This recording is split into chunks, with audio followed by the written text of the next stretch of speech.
बिस्मिल्लाहिर्रहमानिर्रहीम। अस्सलामु अलैकुम। आई एम तैमूर परदेसी।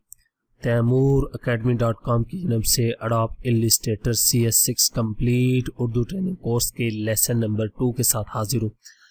पहली वीडियो में मैंने आप लोगों को जो है वो अडोब इलस्ट्रेटर का जो थोड़ा सा ओवरव्यू करवाया था, उसमें बताया था कि हमारे पास क्या क्या चीज़ें हैं। इंशाल्लाह इस वीडियो में हम अडोब इलस्ट्रेटर के टूल्स के बारे में देखेंगे कि ये टूल्स क्या हैं और ये किस तरह काम करते हैं। यहाँ पे अगर हम टूल्स बार पे आए तो हमारे पास सबसे पहले जो है सिलेक्शन टूल है, वही मूव टूल इसको भी आप कह सकते हैं। अडोब फोटोशॉप में ये मूव टूल है, वही कमांड है, इसकी शॉर्टकट V, और सारा काम तकरीबन 90% जो काम है अडोब इलस्ट्रेटर में इसी टूल का है। ये टूल आप लोगों ने बहुत ज़्यादा यूज़ करना है तो इसको समझ लें। सबसे पहले तो ये टूल क्या करता है, कोई भी चीज़ एक जगह से दूसरी जगह मूव करता है।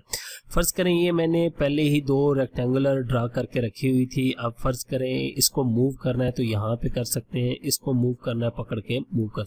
अब दोनों को सिलेक्ट करके यहाँ से मैं सिलेक्ट करूँगा और इनको मूव कर सकता हूँ। ये देखिए, तो ये मूव टूल या सिलेक्शन टूल का काम है कि किसी चीज़ को, किसी ऑब्जेक्ट को, किसी पिक्चर को, किसी भी जो शेप बना रहे हैं उसको एक जगह से दूसरी जगह मूव करना। मैं आप लोगों को फिर बता रहा हूँ कि इस टूल का काम है मूव करना। मूव करने के साथ साथ और भी इसके क्या काम है।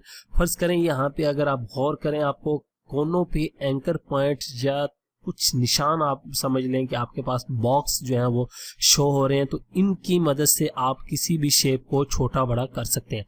टूल मेरा वही है। यहाँ पे ये देखिए हमारा सिलेक्शन टूल ही सिलेक्ट है, तो यहाँ से इसकी मदद से आप छोटा बड़ा भी कर सकते हैं। ये देखिए, अब फर्ज करें कि आप चारों साइडों से बराबर छोटा बड़ा करना चाहते हैं तो आप शिफ्ट को प्रेस कर सकते हैं।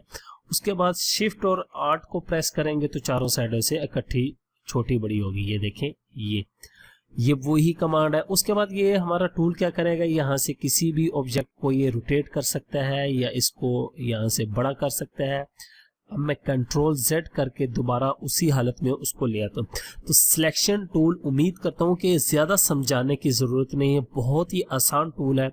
अब फ़र्ज़ करें कि हमारे पास जब सिलेक्शन टूल होगा तो हम और क्या काम कर सकते हैं। सिलेक्शन टूल यहाँ पे ये सेंटर में हमारे पास यहाँ पे ये बता रहा है कि आपके पास X में कितने इंचेस हैं और Y एक्सिस में कितने इंचेस हैं, और उसके बाद ये शेप आपको पता चल गई कि ये जो है वो मूव करने के लिए। उसके बाद जो हमारे पास नेक्स्ट टूल है, यहाँ पे अगर मैं कैंसिल इसको करता हूँ, यहाँ पे अगर ये क्लिक करें तो हमारे पास जो है डायरेक्ट सिलेक्शन टूल आता है। डायरेक्ट सिलेक्शन टूल क्या करता है कि किसी भी ऑब्जेक्ट की डायरेक्ट सिलेक्शन करते हैं। अब फर्ज करें कि आप गौर करें, मेरे पास स्क्रीन पे कोई भी ऑब्जेक्ट जो है वो सिलेक्ट नहीं है, लेकिन जो ही मैं इस जो टूल को किसी एक कोने पे लेके जाता हूं तो हमारे पास यहाँ पे बॉक्स अपीयर हो जाता है। इसका मतलब है कि कोई आप एक स्पेशल कोना जो है उसको डायरेक्ट सिलेक्ट कर सकते हैं बगैर किसी चीज़ को सिलेक्ट। अब फर्ज करें इस कोने को मैं पकड़ता हूं तो यहाँ से ये देखें मैं थोड़ी सी शेप भी चेंज कर सकता हूँ। ये देखें, ये और किसी भी तरह इसको लेके जा सकता हूँ।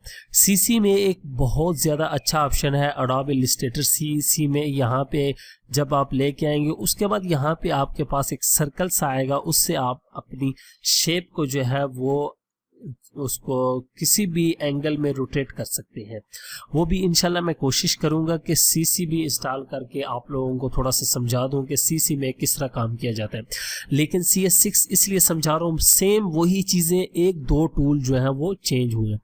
यहाँ पे डायरेक्ट सिलेक्शन टूल का भी उम्मीद करता हूँ कि आप लोगों को पता चल चुका होगा। कोई भी चीज़ एक ख़ास ऑब्जेक्ट है, फ़र्ज़ करें अब इसी में आ जाता हूँ तो ये देखें, जब मैं इसके कोने पे आऊँगा तो यहाँ पे हमारे पास एंकर पॉइंट और इसको सिलेक्ट करके हम किसी भी तरह की शेप ड्रा कर सकते हैं। अब ये देखें, इसी को हमने, उसके बाद हमारे पास नेक्स्ट इसके अंदर ही टूल, इसके अंदर हमारे पास टूल है ग्रुप सिलेक्शन टूल।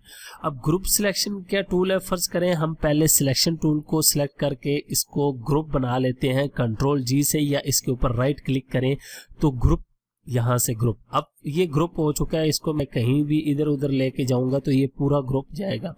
अब फर्ज करें कि इस अकेले ऑब्जेक्ट को अगर आपने सिलेक्ट करना हो तो यहाँ से इसको सिलेक्ट करें और इसको सिलेक्ट करें। ये देखें, अब पूरा ग्रुप जो है वो सिलेक्ट हुआ है। अब इस एक ऑब्जेक्ट को भी आप सिलेक्ट कर सकते हैं। ये देखें, ये ग्रुप सिलेक्शन टूल की वजह से। इसको ऊपर लेके जा सकते हैं, ग्रुप सिलेक्शन आपका टूल है तो ये देखिए। उसके बाद यहाँ पे ये देखें, इसको मैं इधर उधर लेके जा सकता हूँ अकेले को पकड़ के, क्योंकि ग्रुप सिलेक्शन टूल जो है उसको मैंने सिलेक्ट किया हुआ। वैसे अगर मैं इस सिलेक्शन टूल से करना चाहूँगा तो वो नहीं होगा, क्योंकि जब हमारा ग्रुप होता है तो वो नहीं होता। अब इसको अनग्रुप करना है तो यहाँ से आप आके सिंपली अनग्रुप कर सकते हैं, ठीक है। अब ये देखिए अलग अलग होगी। तो group selection tool, direct selection tool, ये तकरीबन इनके मिलते जुलते काम है, कोई इतना मुश्किल काम नहीं है। अब उसके बाद हमारे पास नेक्स्ट टूल जो है वो है मैजिक वॉन्ड टूल।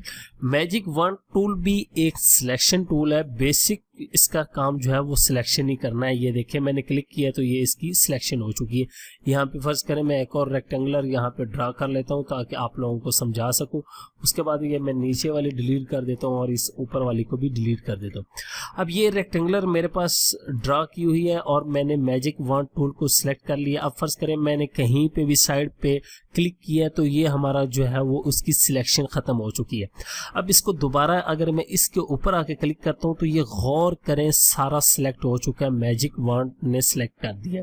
अब हम किस तरह देखेंगे, यहाँ से अगर मैं इसका कलर थोड़ा सा चेंज करूँ, ये जो स्ट्रोक है और इसका साइज थोड़ा सा ज्यादा कर लेता हूँ ताकि आप लोगों को पता चले कि ये वाकई सिलेक्ट हो रहा है कि या नहीं हो रहा। ये देखें, और मैजिक वॉन्ड ये सिलेक्ट किया और इसको कुछ भी कर सकते हैं हम। फोटोशॉप में तो इस तरह ये देखें Ctrl+Z कोई भी चीज़ सिलेक्ट, ये देखें सिलेक्ट हो चुकी है। उसको डिलीट कर सकते थे फोटोशॉप ने, फर्ज आप एक ही कलर जो होता था उस पूरे को सिलेक्ट करके डिलीट कर सकते हो। इसी तरह ये देखें इसमें भी ये सिलेक्शन हो गई है।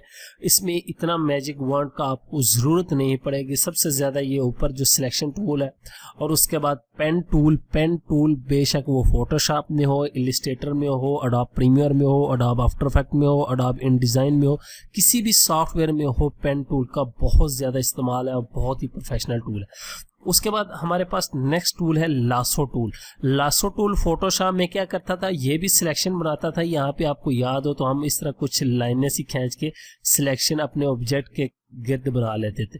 तो इस तरह ये भी इसमें भी सिलेक्शन बनाने के काम आता है। यहाँ पे हमारे पास ऊपर जो है कुछ कन्वर्टेड सिलेक्टेड पॉइंट दिए गए हैं कि आप किस पॉइंट को कन्वर्ट करना चाहते हो और किस शेप में कन्वर्ट करना चाहते हो।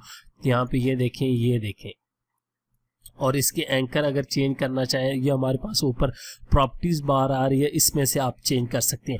उम्मीद करता हूं कि ये चारों टूल आप लोगों को समझ लग गए होंगे। बहुत इजी, अगर आपने फोटोशॉप का कोर्स मेरा देखा है तो वो देख लें, नहीं देखा तो यहाँ पे भी आपको समझ आ जाएगी अगर आप काम करेंगे तो।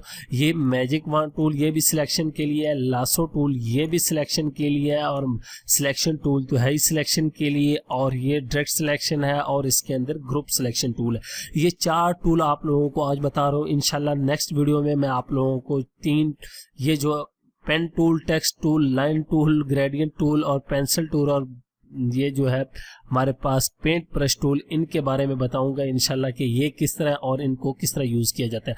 अगर आप गौर करें हमारे पास ये ऊपर छोटी छोटी इनके दरमियान लाइन लगी हुई है, ये टूल को डिवाइड किया जाता है। ये सिलेक्शन टूल के लिए है, ये आपके पेंसिल और ड्राइंग के लिए है, और उसके बाद ये रोटेट और इस तरह की चीज़ों के लिए। ये देखें नीचे हर के नीचे लाइन लगी हुई है। तो ये पहला हिस्सा मैंने कंप्लीट कर दिया, लाइन के ऊपर वाला, और लाइन के नीचे वाला हम इंशाल्लाह नेक्स्ट वीडियो में कवर करेंगे। Thanks for watching.